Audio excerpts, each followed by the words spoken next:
अस्सलाम वालेकुम dear students, आप देख रहे हैं सैद अली एकेडमी और हाजिर हैं हम लोग रिप्रोडक्शन चैप्टर के एक और वीडियो लेक्चर के साथ।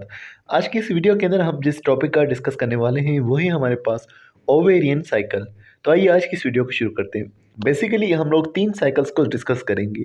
एक होगा हमारे पास ओवेरियन साइकिल, उसके बाद एक होगा यूट्राइन साइकिल और एक होगा हमारे पास मेंस्ट्रुअल साइकिल। सबसे पहले अगर हम ओवेरियन साइकिल की बात करें तो ओवेरियन लफ्ज़ जो है ये ओवरी से रिलेट करता है, ओवरी में होने वाला साइकिल। तो इसके बारे में लिखा हुआ है, human females do not undergo a seasonal oestrous cycle.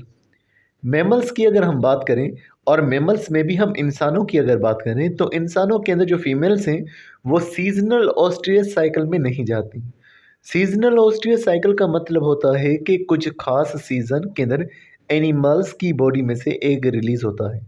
अब वो कुछ खास सीज़न क्यों? क्योंकि उन्हें खतरा नहीं होता अपनी जान का, तो इस वजह से वो एनिमल्स उस खास सीज़न में अपने एग रिलीज़ करेंगे, फिर इस हिसाब से उनके बच्चे होते रहेंगे उसी खास फेवरेबल सीज़न के अंदर। तो ये लोअर मेमल्स में होता है, लेकिन इंसानों के अंदर इस तरह से होता है, लिखा हुआ है instead one egg is release from an ovary once about 28 days. 28 दिनों में एक एग रिलीज होता है, यानी कि आप कहते हैं कि हर मंथ के अंदर एक एग रिलीज होता है फीमेल बॉडी के अंदर। ये एग का पूरा रिलीज होना, this is often called as ovarian cycle.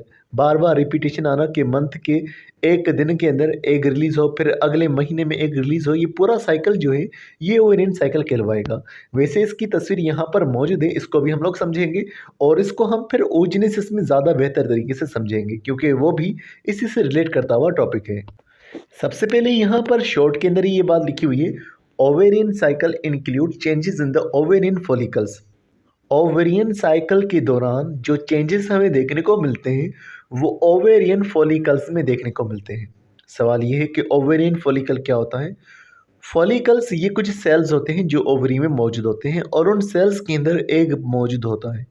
तो ओवेरियन फॉलिकल में चेंजेस आएगा और ये प्राइमरी ओवेरियन फॉलिकल जो होता है वो सेकेंडरी फॉलिकल में कन्वर्ट हो जाएगा और सेकेंडरी फॉलिकल के बाद एक मैच्योर फॉलिकल बनेगा जिसका नाम लिखा हुआ है वेसिकुलर और ग्राफिन्स फॉलिकल। तो ये फॉलिकल एक हमारे पास स्ट्रक्चर है जिसके अंदर एग मौजूद है। याद रखिएगा, प्राइमरी ओवेरियन फॉलिकल अगर सेकेंडरी ओवेरियन फॉलिकल में कन्वर्ट हो रहा है तो सेकेंडरी इसकी मैच्योर होने वाली बाद वाली स्टेज है और पूरी मैच्योर होने वाली जो स्टेज है वो वेसिकुलर या ग्राफिन्स फॉलिकल है। जब एक फॉलिकल का स्ट्रक्चर बड़ा हो जाएगा उसके अंदर जो एग मौजूद होगा वो भी बड़ा हो जाएगा। मज़ीद लिखा हुआ है इन पर हार्मोन्स का भी असर होगा। तो लिखा हुआ है it is under the regulation of follicle stimulating hormone FSH and luteinising hormone LH which are secreted by the anterior pituitary gland. इन्हें ग्रोथ कराने में फॉलिकल्स को बढ़ाने के अंदर या एग को बढ़ाने के अंदर जो असर होगा वो FSH और LH का होगा। ये दोनों ही पिट्यूटरी ग्लैंड में से रिलीज होते हैं जो कि होता है एंटीरियर पिट्यूटरी ग्लैंड। मजीद अगर हम प्राइमरी ओवेरियन फॉलिकल की बात करें तो लिखा हुआ है the primary ovarian follicle is comprised of a primary oocyte। सबसे पहले जो एग मौजूद होता है वो बिल्कुल ही मैच्योर एग नहीं होता, तो उसे प्राइमरी oocyte कह रहे होते हैं। ये प्राइमरी oocyte जो है ये मौजूद होता है ओवेरियन फॉलिकल के अंदर, प्राइमरी ओवेरियन फॉलिकल के अंदर, that is enveloped by the epithelial cells.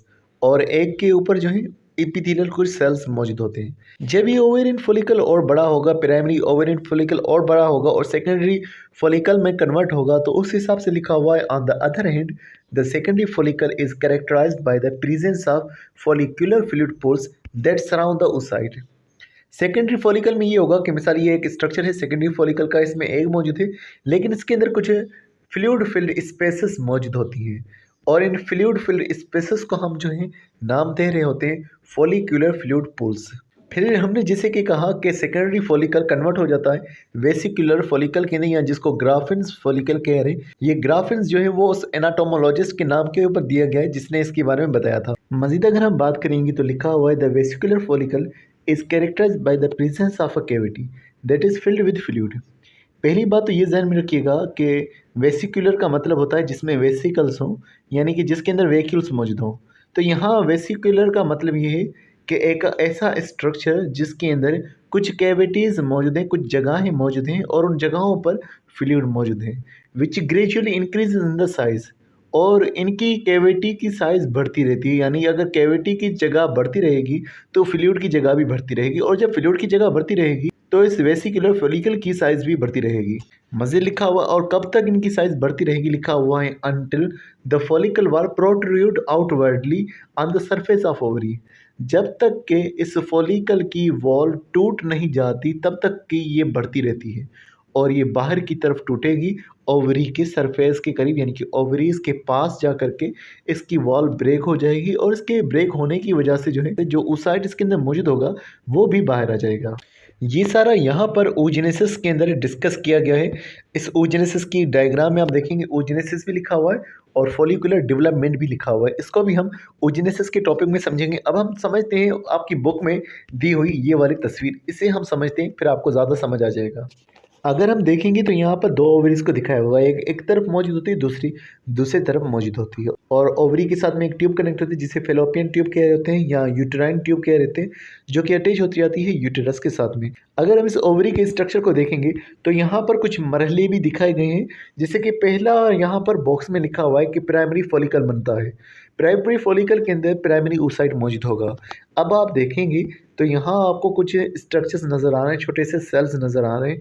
ये प्राइमरी फॉलिकल्स हैं, इनके अंदर प्राइमरी oocyte यानी कि छोटा सा सेल मौजूद होगा, फीमेल का सेल। फिर जब ये सेल बड़ा हो जाएगा सेकेंडरी फॉलिकल बनेगा।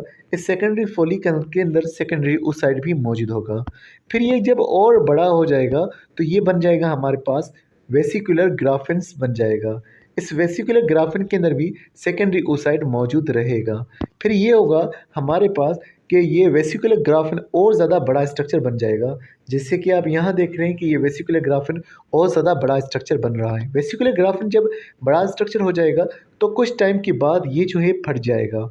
जब वेसिकुलर ग्राफिन फट जाएगा और फटने की वजह से ये होगा कि oocyte रिलीज होगा। लेकिन वेसिकुलर ग्राफिन कैसे फटेगा, ये आ जाएगा ओवरी के वॉल के करीब।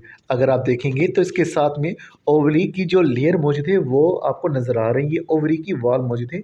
इसके पास आकर के ये फट जाएगा। इसके फटने के बाद एक स्ट्रक्चर बनेगा जो कि हमारे पास कहलवाएगा कॉर्पस ल्यूटियम। ये कॉर्पस ल्यूटियम एक स्ट्रक्चर होगा जो कि दरअसल हार्मोन्स को प्रोड्यूस करने का काम करेगा। तो कॉर्पस ल्यूटियम का एक स्ट्रक्चर बनेगा।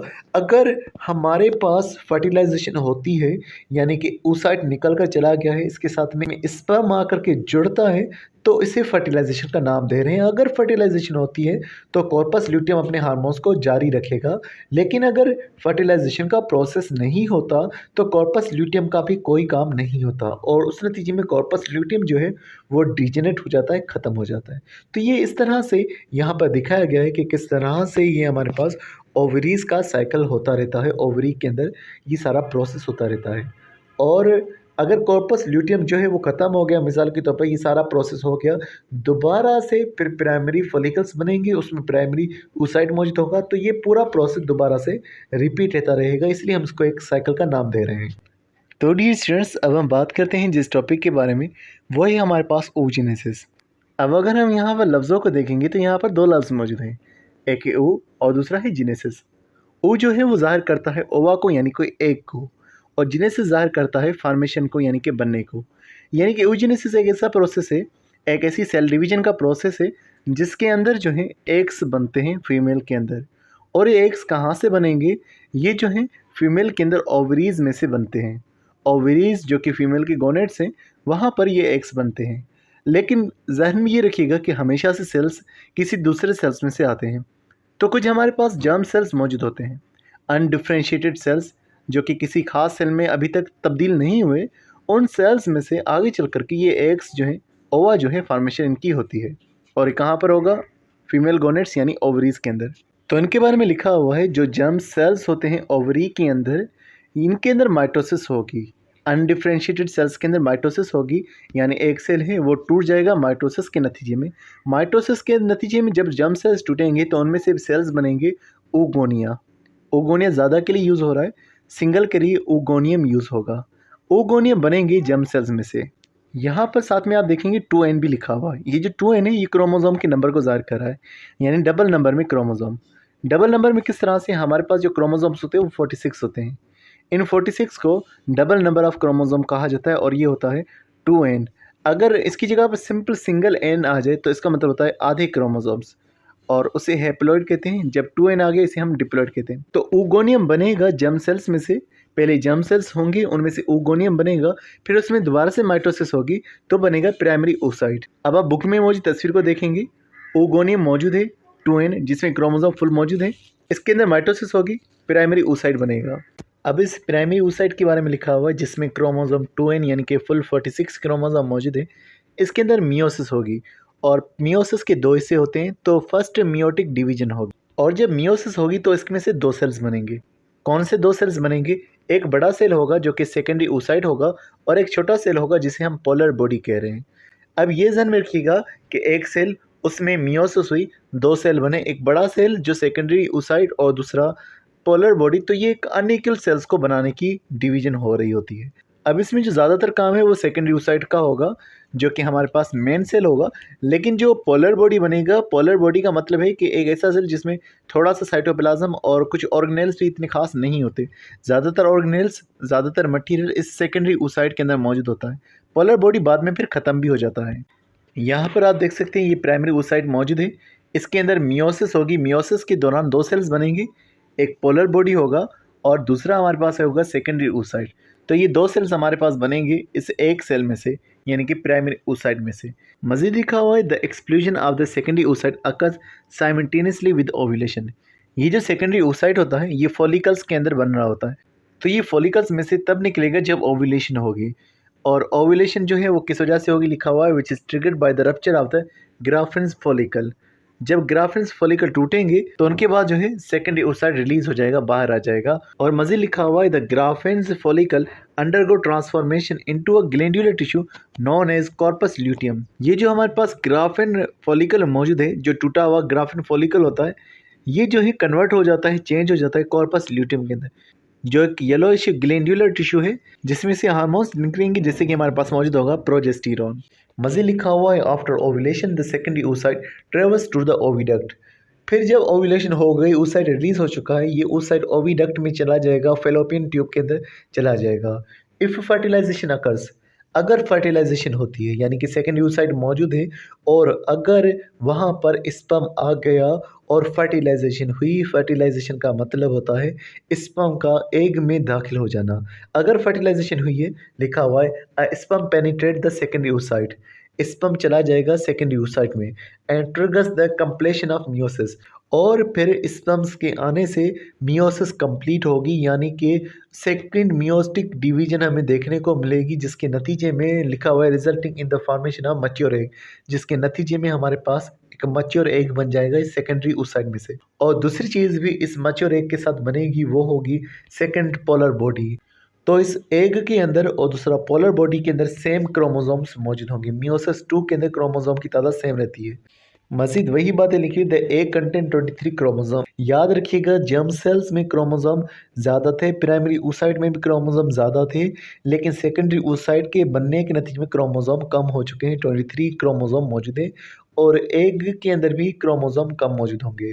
मज़ीद लिखा हुआ है when the sperm and egg nuclei unite, जब स्पर्म का न्यूक्लियस और एग का न्यूक्लियस इकट्ठे हो जाएंगे, जुड़ जाएंगे, तो जो सेल बनेगा उसे जाइगोट कहेंगे। जाइगोट दरअसल एक ऐसा सेल होता है जिसमें स्पर्म्स का न्यूक्लियस भी होता है, एग का न्यूक्लियस भी होता है, ऐसे सेल को जाइगोट कहते हैं। क्योंकि स्पर्म के अंदर भी क्रोमोसोम 23 होते हैं, एग के अंदर भी क्रोमोसोम 23 होते हैं, 23 स्पर्म की तरफ से आए, 23 एग की तरफ से आए, तो क्रोमोसोम की तादाद दोबारा से 46 हो जाती है।